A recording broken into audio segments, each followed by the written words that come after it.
Bismillah, Assalamualaikum warahmatullahi wabarakatuh. Waalaikumsalam warahmatullahi wabarakatuh. Alhamdulillahirrahmanirrahim. Assalamualaikum warahmatullahi wabarakatuh.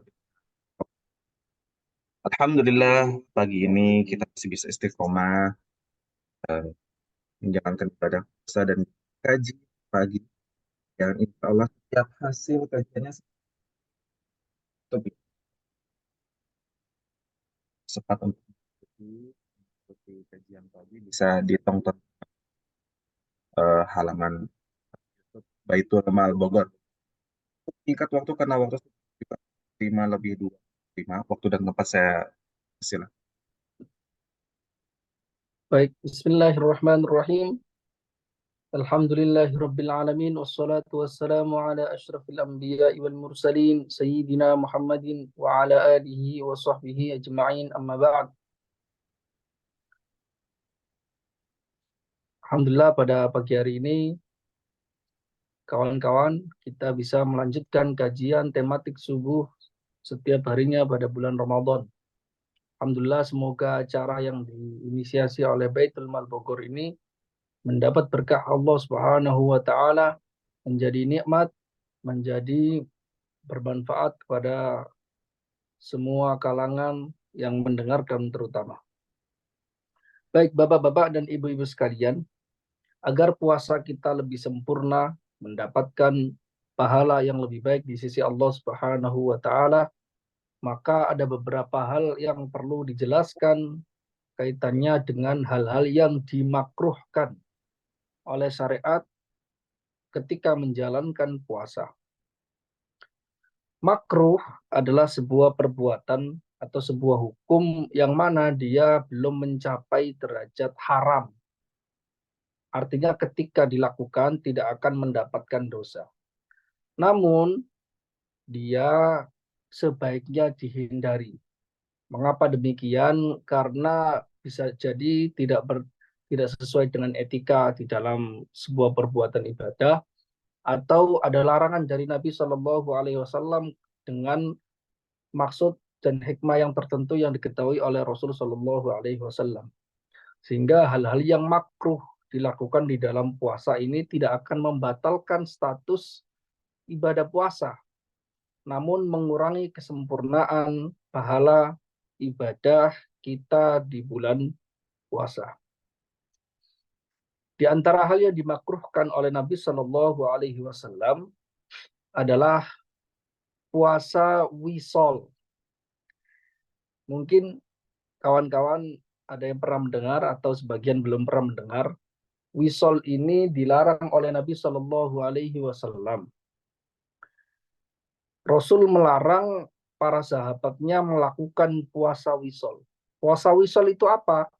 Puasa wisol itu adalah ketika seorang berpuasa yang mana berbuka dan sahurnya di satu waktu. Artinya dia hanya mencukupkan diri satu kali makan, yaitu dibuka atau ketika sahur, untuk menjalankan puasa satu hari penuh, bahkan lebih. Jadi artinya lebih dari 12 jam atau lebih dari, bisa jadi sampai 18 jam itu hanya makan sekali. Ini banyak dilakukan oleh para sahabat Nabi Shallallahu Alaihi Wasallam. Mengapa mereka melakukannya? Karena mereka ingin beribadah secara totalitas dan juga sering melihat Rasul Shallallahu Alaihi Wasallam melakukannya.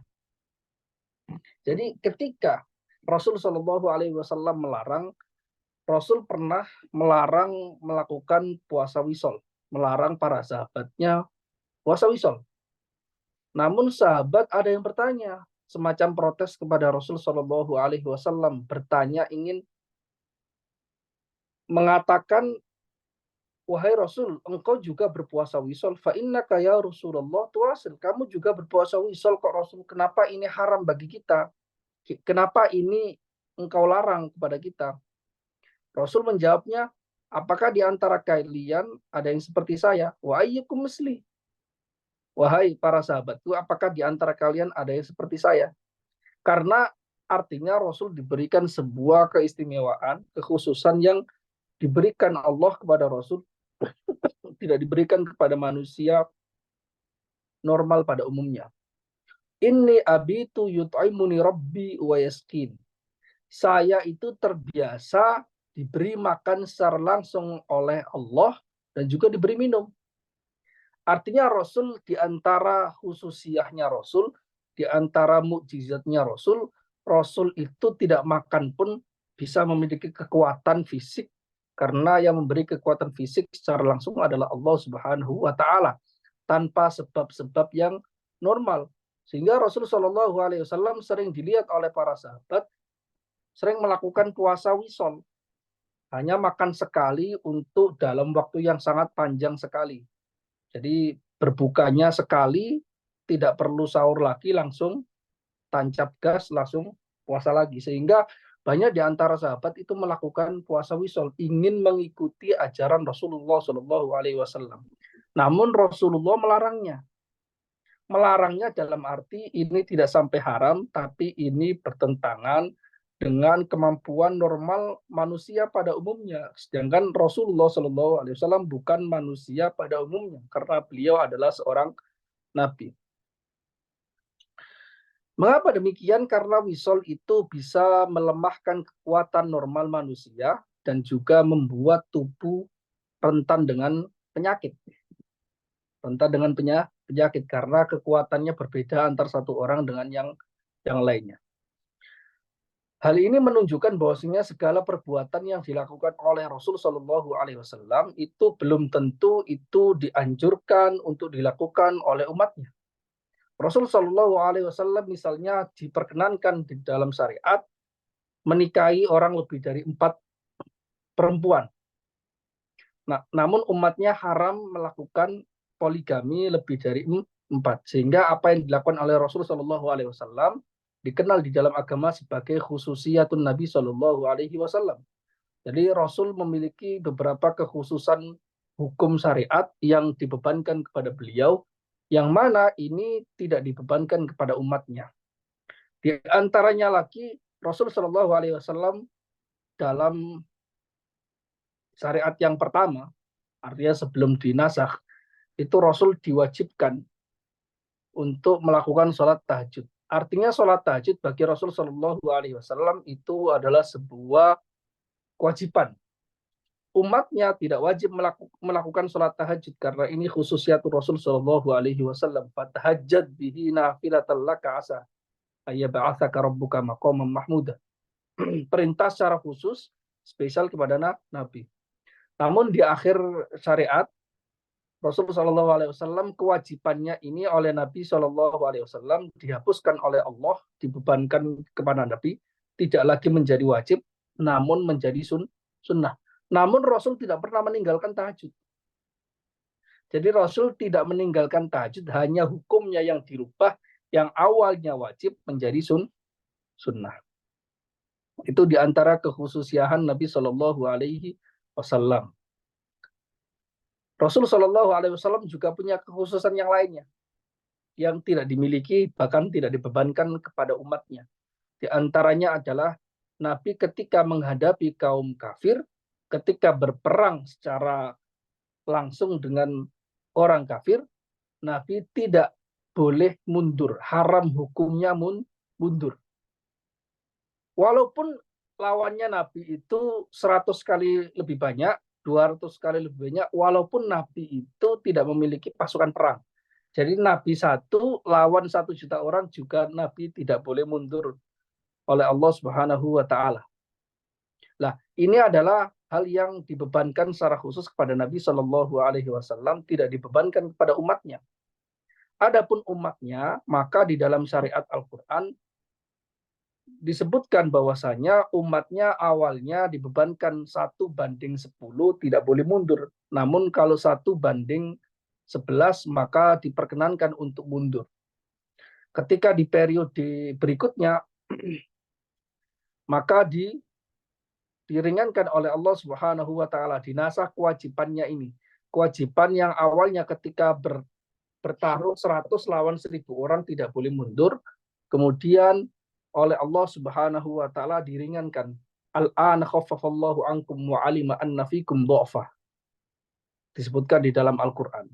Sehingga apa? Sehingga ketika umat Islam bertarung, berperang secara langsung dengan orang kafir, ketika tentaranya 100, maka tentara musuh 200 tidak boleh mundur. Ketika tentaranya lebih dari 200, sedangkan tentara kita 100, maka diperkenankan mundur. Tidak wajib mundur, tapi diperbolehkan oleh Allah Subhanahu wa Ta'ala. Itu adalah di antara kekhususiaan Nabi Shallallahu Alaihi Wasallam yang tidak dibebankan kepada umatnya, sehingga tidak selalu apa yang dilakukan oleh Rasul Shallallahu Alaihi Wasallam itu bisa dicontoh. Bahkan hukumnya bukan selalu sebuah sunnah. Ada kalanya wajib, ada kalanya sunnah, ada kalanya haram, ada kalanya mubah, ada kalanya juga makruh. Di antaranya adalah puasa wisol. Wisol ini dimakruhkan oleh para ulama karena ini akan melemahkan kekuatan fisik orang yang berpuasa. Beda halnya dengan Rasul Shallallahu Alaihi Wasallam. Itu adalah yang pertama. Berikutnya adalah perbuatan yang juga dimakruhkan oleh para ulama ketika melakukan puasa. Tidak ada bedanya antara puasa sunnah dengan puasa wajib dalam hal ini. Yaitu apa? Berciuman. Ciuman dengan istrinya ini merupakan sesuatu yang makruh dilakukan oleh umat Nabi Shallallahu Alaihi Wasallam. Namun apa yang terjadi disebutkan di dalam hadis bagaimana riwayatnya Sayyidah Aisyah radhiyallahu taala anha, karena Rasulullah Shallallahu Alaihi Wasallam yuqabbil wa huwa shaim. Rasul Shallallahu Alaihi Wasallam itu seringkali mencium istri-istri beliau, padahal beliau dalam keadaan berpuasa. Nah, bagaimana mengharmonikan hukum ini? Rasul tidak melakukan, artinya hukum bagi umatnya itu berciuman dengan istrinya itu makruh, tidak sampai haram. Namun Rasul seringkali menciumi istri-istrinya ketika berpuasa. Ya kan?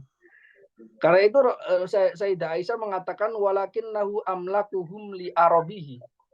Karena Rasul Shallallahu Alaihi Wasallam itu orang yang paling bisa mengendalikan syahwat beliau. Sedangkan orang lain, umatnya, manusia pada umumnya, tidak bisa mengendalikan syahwatnya kepada istrinya. Karena itu hukum dari mencium istrinya itu adalah makruh. Tidak sampai haram, namun sebaiknya dihindari agar tidak terjerumus sampai berkelanjutan, sehingga tidak terkontrol syahwat kepada istri. Jadi ini salah satu bukti lagi bahwasanya apa yang dilakukan oleh Rasul Shallallahu Alaihi Wasallam tidak seluruhnya boleh dicontoh oleh umatnya, karena ada beberapa hukum yang berbeda, hukum yang khusus spesial kepada Nabi yang tidak dibebankan kepada umatnya Shallallahu Alaihi Wasallam. Hal berikutnya yang termasuk hal yang dimakruhkan oleh syariat ketika kita berpuasa adalah kita melakukan hijamah, yaitu kita melakukan bekam yang sampai mengeluarkan darahnya. Kan ada dua macam bekam. Ada bekam yang sampai dikeluarkan darahnya, ada bekam yang tidak sampai dikeluarkan darahnya. Makruhnya ini ketika bekam yang dikeluarkan darahnya. Jadi ini makruh bagi umatnya Nabi Shallallahu Alaihi Wasallam, bahkan sebagian mazhab, diantaranya mazhab Imam Ahmad Ibnu Hambal, mengatakan batal. Orang yang melakukan bekam ketika berpuasa, maka puasanya ini batal. Namun di dalam mazhab Syafi'i, sebagaimana yang dianut oleh mayoritas orang Indonesia, bekam ketika berpuasa tidak sampai membatalkan puasa, namun dia makruh, sebaiknya dihindari. Mengapa? Karena itu melemahkan fisik, sehingga bisa jadi orang tidak akan mampu berpuasa dengan baik. Namun lagi-lagi Rasul Shallallahu Alaihi Wasallam disebutkan di dalam banyak hadis, Rasul Shallallahu Alaihi Wasallam itu pernah melakukan bekam ketika beliau berpuasa. Rasulullah Shallallahu Alaihi Wasallam yahtajimu wa huwa shaim. Rasul seringkali melakukan bekam dalam keadaan berpuasa. Karena itu seorang sahabat Anas, sahabat Nabi Shallallahu Alaihi Wasallam, ditanya oleh jamaah beliau, Akuntum takrahunal hijamata lis-shaim qala la illa min ajli dha'fi. Apakah kamu membenci, artinya mengharamkan bekam bagi orang yang berpuasa? Saya, sahabat Anas mengatakan saya tidak mengharamkannya. Hanya saja ini makruh karena menyebabkan lemah fisik bagi orang yang berpuasa. Karena itu adalah hukum yang khusus bagi Nabi Shallallahu Alaihi Wasallam yang diperbolehkan untuk melakukan bekam, sedangkan umatnya tidak diperkenankan. Bisa kita ambil kesimpulan beberapa hal kaitannya dengan hijamah atau kaitan dengan bekam, bahwasanya melakukan perbuatan-perbuatan apapun itu dalam keadaan puasa, yang mana perbuatan ini umumnya bisa melemahkan fisik seseorang, maka itu juga terkena hukum makruh. Di antaranya bekam, atau di antaranya kita lari-lari bukan demi tujuan untuk kesehatan, tapi hanya sekedar lari-lari saja, itu juga makruh. Ya. Termasuk diantaranya wisol tadi juga melemahkan fisik sehingga dimakruhkan oleh para ulama. Hal lain yang juga dimakruhkan oleh syariat ketika kita melakukan puasa adalah kita pasang celak di mata kita. Namun beberapa sahabat dilaporkan di dalam beberapa riwayat mereka juga melakukan celak. Artinya ini bukan hukum yang haram, ini makruh saja. Karena bisa jadi celak ini, bisa jadi kita melakukan bercelak itu ada bagian dari celak yang masuk ke dalam mata. Masuk ke dalam mata dan ada saluran-saluran mata yang sampai ke tubuh kita. Karena di antara hal yang membatalkan puasa adalah masuknya benda-benda kepada tubuh lewat jalurnya normal. Namun mata bukan merupakan jalur yang normal sebagaimana itu mazhabnya mayoritas para ulama. Sehingga bercela ini karena keluar dari perdebatan pendapat para ulama, apakah mata ini termasuk jalur yang normal atau bukan jalur yang normal, maka kita disunnahkan untuk menghindari perdebatan para ulama dalam persoalan ini, sehingga bercela ketika berpuasa itu hukumnya makruh. Al-khuruji minal khilafi mustahabun, kata para ulama. Keluar dari perdebatan para ulama terkait hukum itu disunnahkan, sehingga meninggalkannya, menerjangnya, menerobosnya itu berhukum makruh. Satu hal lain yang perlu dijelaskan pula di antara hal yang dimakruhkan di dalam berpuasa adalah kita melakukan istinsyak. Istinsyak di dalam wudhu. Istinsyak adalah memasukkan air ke dalam hidung. Jadi setelah kita berkumur yang disebut sebagai madmadah, kita juga melakukan istinsyak. Itu juga disunnahkan ketika berwudhu. Namun spesial ketika berpuasa melakukan, membersihkan atau memasukkan air ke dalam hidung ketika berwudhu untuk membersihkan bagian-bagian kotor yang ada dalam hidung, ini dimakruhkan ketika berwudhu ketika orang tersebut berpuasa. Mengapa? Karena rawan sekali apa? Rawan sekali airnya tersedot ke dalam sehingga bisa membatalkan puasa. Karena termasuk jalur yang normal, batalnya puasa adalah masuknya benda-benda dari luar masuk ke dalam tubuh kita. Jalur yang normal adalah mulut dan hidung. Sehingga istinsyak, memasukkan air ke dalam hidung, itu termasuk hal yang dimakruhkan oleh para ulama. Ya. Bahkan ketika melakukannya, dia menerjangnya. Tiba-tiba tidak sengaja sampai tertelan, sampai masuk ke dalam hidung benar-benar, maka itu bisa membatalkan puasa. Karena demi menghindari hal-hal yang tidak diinginkan dalam persoalan seperti ini, maka oleh para ulama, hal seperti ini dimakruhkan oleh para ulama. Ya. Hal ini bisa dianalogikan dengan kasus-kasus atau kejadian-kejadian yang lainnya. Misalnya kita sengaja untuk apa? Kita sengaja untuk berenang di bulan puasa. Itu juga hukumnya makruh. Mengapa? Karena berenang juga ada potensi kita tiba-tiba kemasukan air lewat mulut atau lewat hidung, sehingga itu dimakruhkan. Sehingga semua perbuatan yang punya potensi membahayakan dalam artian bisa membatalkan puasa, maka hukumnya juga makruh di dalam puasa, sehingga sebaiknya dihindari bagaimana itu anjuran para ulama terkait dengan hukum puasa ini. Demikian. Jadi ini adalah 5 hal yang oleh para ulama disebutkan merupakan hal-hal yang dimakruhkan kita lakukan ketika puasa. Tujuannya tidak lain dan tidak bukan adalah agar kita bisa berpuasa dengan sempurna, agar kita bisa berpuasa tidak sampai batal, dan agar kita berpuasa lebih mendapatkan kekhusyukan puasa, ibadah yang sempurna, dan pahala yang luar biasa besar. Demikian, kawan-kawan, bapak-bapak, ibu sekalian, barangkali ada yang bertanya, silahkan. Ini ada pertanyaan masuk, Ustaz. Iya, ya, silakan. Sebagian ibu-ibu atau kaum perempuan lah Iya, ya, ya. lagi ramai itu seperti ini. Apa pertanyaannya? Mereka itu bertahan selama hampir 1 hari untuk tidak bergosip ria, dan mereka bilang kita akan berbuka bukan dengan yang manis, tapi berbuka dengan memulai gosip. Nah, bagaimana? Ya, ya begini ya. Jadi gosip itu ada 2 macam sebenarnya. Gosip itu ada 2 macam. Kalau dalam pengertian kita, gosip itu kan ada 2 macam. Ada gosip yang membicarakan kebaikan seseorang, ada yang membicarakan keburukan seseorang. Itu kan kita menyebutnya dua-duanya sebagai gosip. Misalnya kita ada ibu-ibu itu, ada kayaknya tetangga kita punya mobil yang baru deh. Itu kan membicarakan hal-hal yang baik.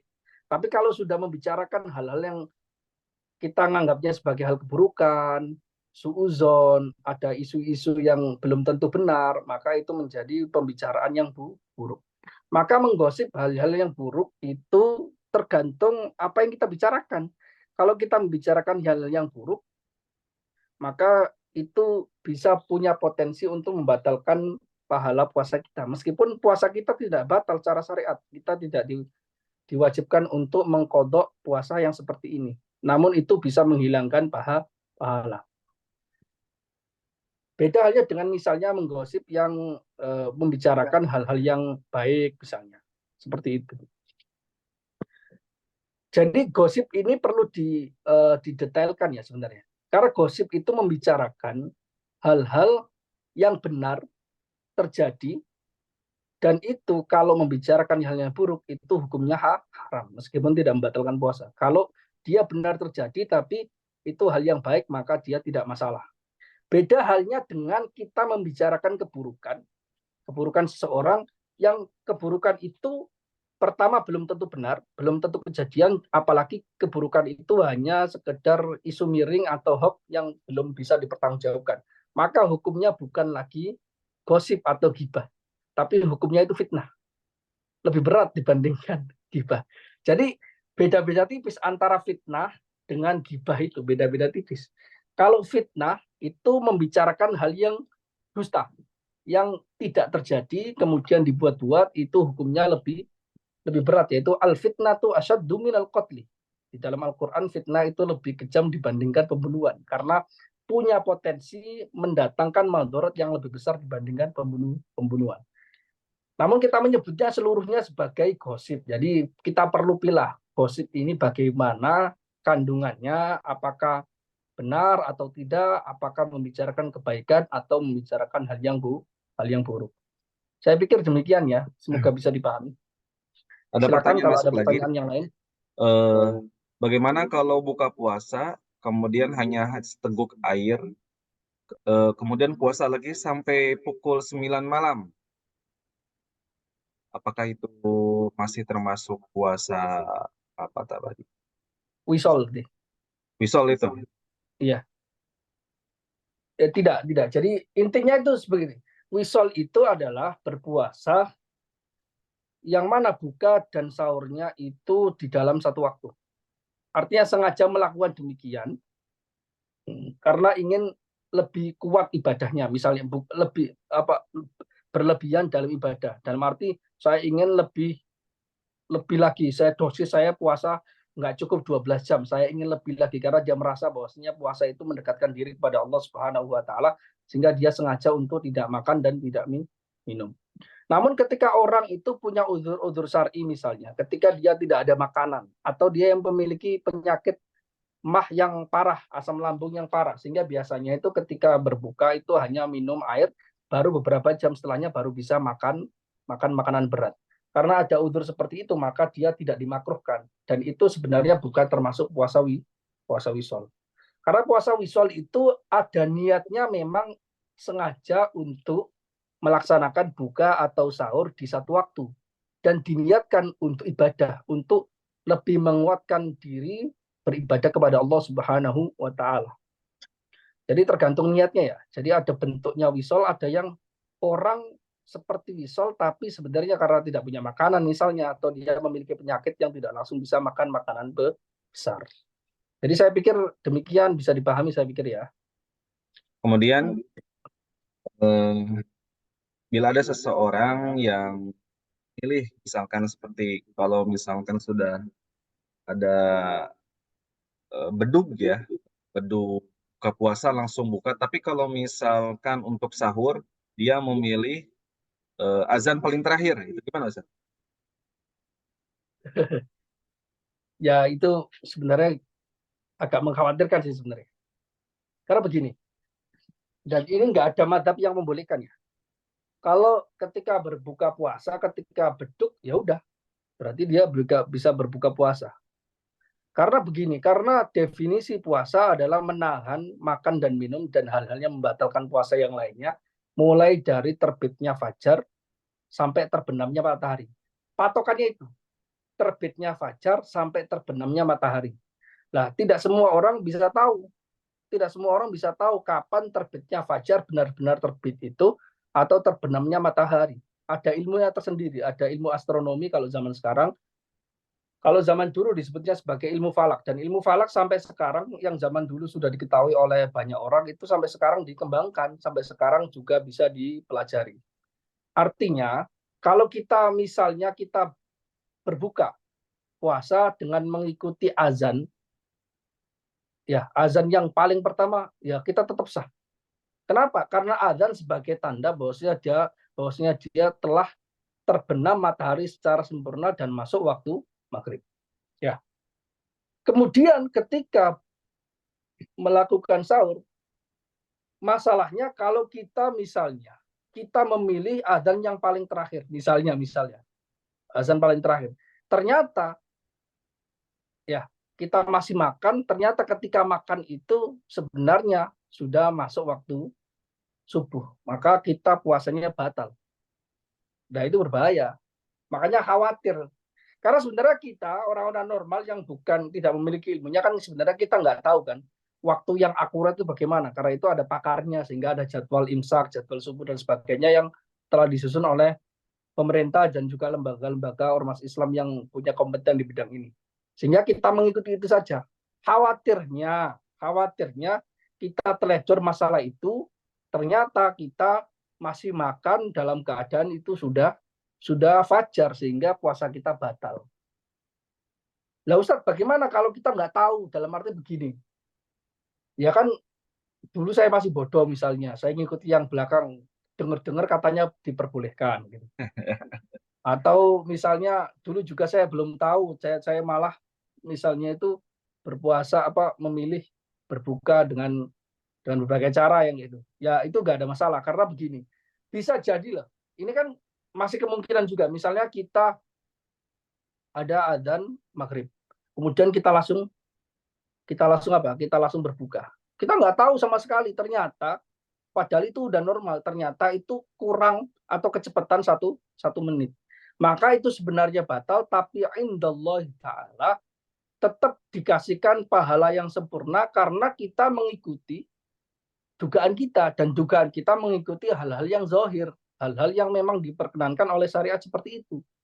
Beda halnya kalau kita berpikir sendiri, oh kira-kira kayaknya ini dipercepat atau diperlambat, maka itu kalau kita salah, maka itu batal. Jadi puasa-puasa yang sebelumnya yang nggak tahu selama kita mengikuti aturan-aturan yang normal, salah ataupun tidak, itu tetap diberikan pahala oleh Allah Subhanahu wa Ta'ala. Karena al-fiqhu dairun ma'adzon, fikih itu tergantung dugaan kita. Karena seluruhnya yang tahu pasti itu Allah Subhanahu wa Ta'ala. Demikian saya pikir bisa dipahami ya. Monggo silakan ada yang mau bertanya lagi. Aku masih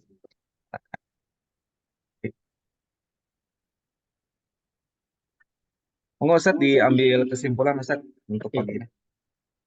Baik, terima kasih. Saya pikir pertanyaan-pertanyaan pada pagi hari ini cukup banyak ya, karena memang relevan dengan kejadian sehari-hari. Saya pikir alhamdulillah tema pada pagi hari ini kaitannya dengan hal-hal yang perlu kita hindari ketika puasa, karena hal itu bisa mengurangi ibadah, mengurangi kesempurnaan pahala kita, dan secara eh, fisik bisa melemahkan kita. Dan apa yang kita ambil dari hal ini? Bahwasanya syariat Islam, ajaran Rasul Shallallahu Alaihi Wasallam itu menghendaki umatnya agar beribadah secara normal, sebagaimana orang pada umumnya. Ketika orang pada umumnya berbuka ya berbuka, sahur ya seharusnya orang-orang juga melakukan hal demikian. Sehingga sampai hukumnya makruh ketika kita membedakan diri dengan kebiasaan orang lain, kaitannya dengan kekuatan fisik, kaitannya dengan hal-hal yang seperti itu. Jadi syariat kita menghendaki ibadah-ibadah yang nantinya ibadah ini bisa dijalankan secara konsisten. Nah, ini yang membedakan sebenarnya. Hal-hal yang makro dan sebagainya, kemudian hal itu yang membedakan antara syariat Islam dengan syariat agama-agama sebelumnya atau agama-agama yang sekarang berkembang selain agama Islam. Karena banyak sekali ajaran-ajaran yang aneh-aneh yang berkembang di luar agama Islam yang sebenarnya itu sangat berat dilakukan oleh orang normal pada umumnya. Ditegaskan di dalam Al-Quran, la yukallifullahu nafsan illa wus'aha. Allah tidak akan membebani lebih dari kemampuan, seperti puasa. Karena ada ajaran yang lain, misalnya tidak boleh nikah, tidak boleh melakukan apapun itu, bahkan tidak boleh bercerai dan sebagainya ketika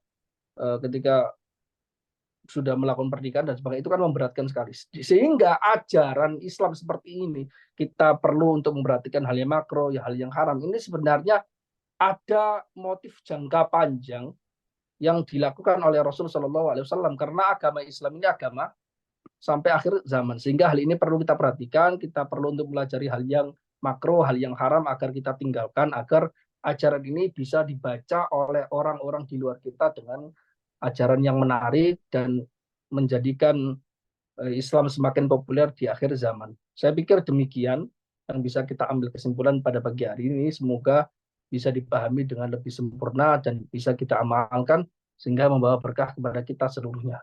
Terima kasih, semoga bisa dipahami. Wallahul muwaffiq ila aqwamit thoriq. Wassalamualaikum warahmatullahi wabarakatuh. Waalaikumsalam warahmatullahi wabarakatuh. Alhamdulillahirabbil alamin. Jazakumullah khairan Ustaz atas penyampaian materi pagi ini. Insyaallah besok kita akan hadir kembali di jam dan waktu yang sama. Hatur nuhun. Wassalamualaikum warahmatullahi wabarakatuh. Waalaikumsalam warahmatullahi wabarakatuh.